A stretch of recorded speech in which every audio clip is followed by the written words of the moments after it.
Hello, and welcome to the What, When and Why podcast. I'm here interviewing adults doing lots of different jobs to understand how their school and university choices have and have not impacted their careers. There are so many decisions we need to make about our education. Hopefully, the discussions give you some helpful thoughts, and most importantly, they should reassure you that there's no reason to stress over every single little decision.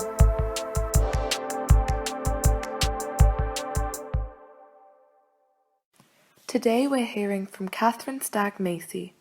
Through her career, Catherine switched from her consulting role to being a team coach for senior teams in other companies. Hi Catherine, please tell us a bit about who you are and the job you currently do.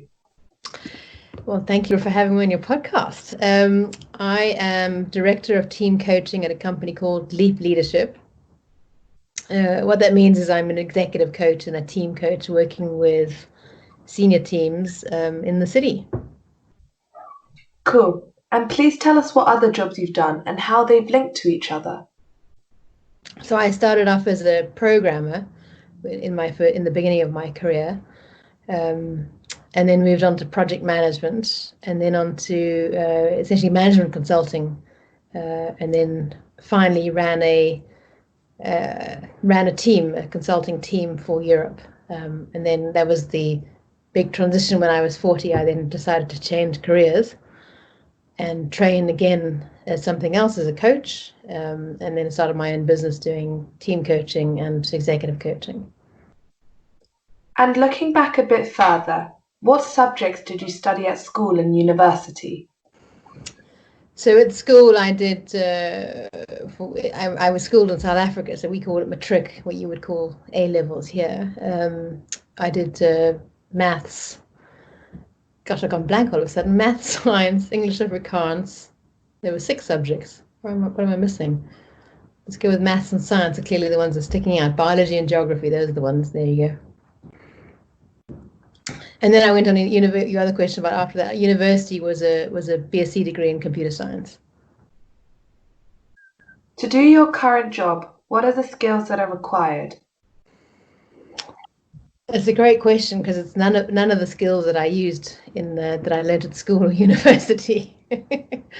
So my job is much more about kind of the psychology and understanding people and understanding how human beings operate.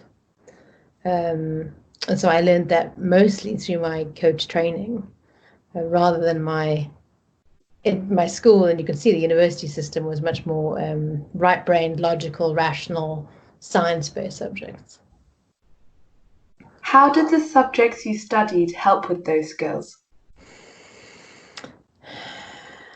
Well, I think there isn't much of an overlap. Well, the overlap between what I did and what I do now just gives me credibility, because I've been in business and I've run businesses. It gives me credibility to work with business leaders.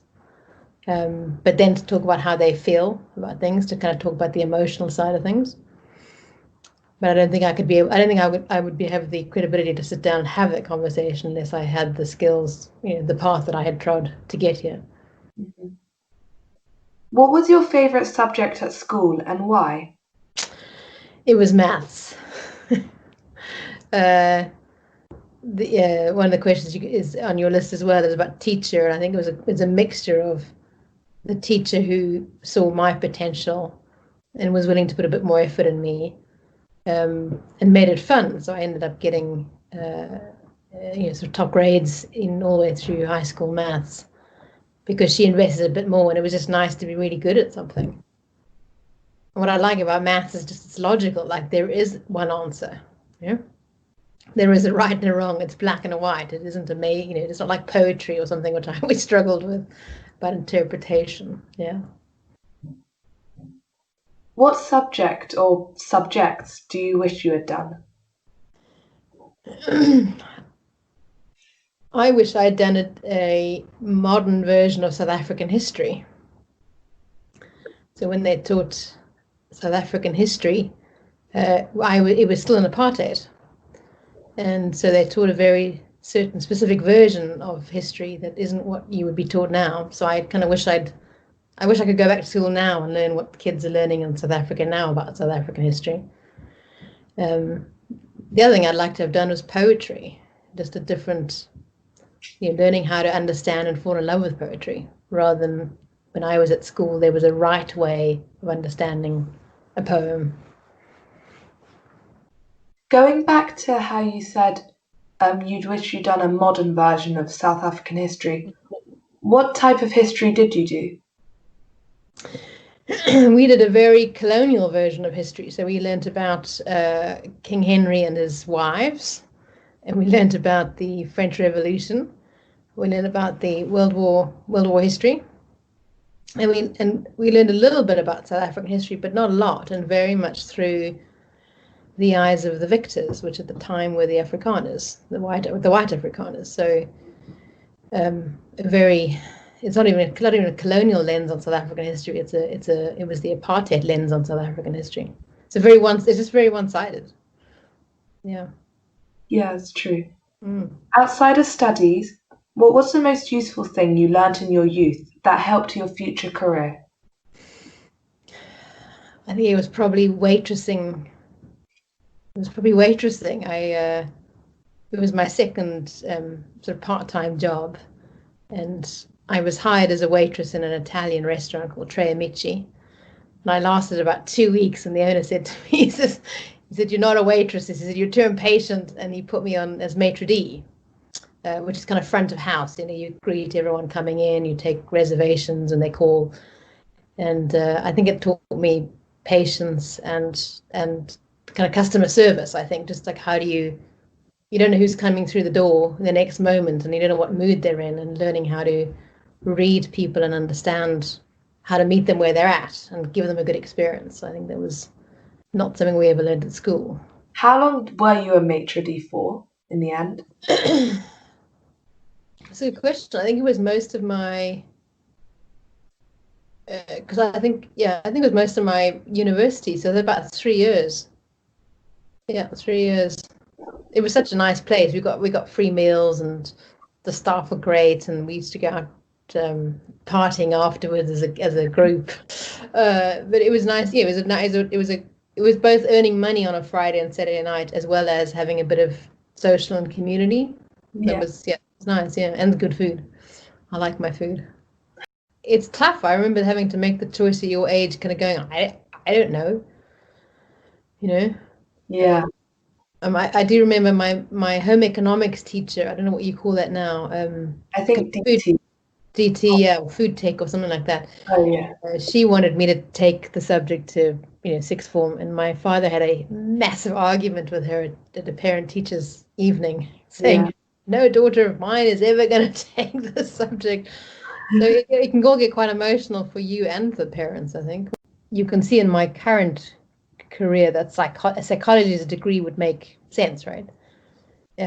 And I wanted to do psychology at university, and my father told me it wasn't a real degree, so I did computer science instead. So be careful what your father tells you. But exactly to your point, in my late 20s, I went back and did psychology as a third subject to my degree, because you can do that, right? Yeah. So I did it's 4 years of psychology in my 20s, and it was only because I came to the UK and they wouldn't recognize my studies that I gave it up, because I was going to have to start again at first year in the UK. But I was on the path to kind of to go into counselling or psychotherapy in my late 20s, early 30s. So, and yet it came back again in another form when I was 40. So it's there's many exciting chapters ahead of you to have fun with. Final question. As you think about your career and your life, what advice would you give to a 15-year-old you? Take a chill pill. I think I'd say it's all going to work out all right. You're probably going to have 2 or 3 careers, and you don't need to know at 15 what they're going to be. Like, just try something. Try something you feel drawn to, And if it doesn't work out, then there'll be other opportunities. Other doors always open. Okay, thank you very much for your time and for your answers. My pleasure. Thanks for inviting me. So it was great to hear from Catherine. I particularly like her advice to chill when it comes to career decisions. She said it is likely we will have 2 or 3 careers, so we don't need to know everything from the start. Thanks for listening to this episode of the What, When and Why podcast. The next one's coming soon. Keep track at whatwhenandwhy.podbean.com.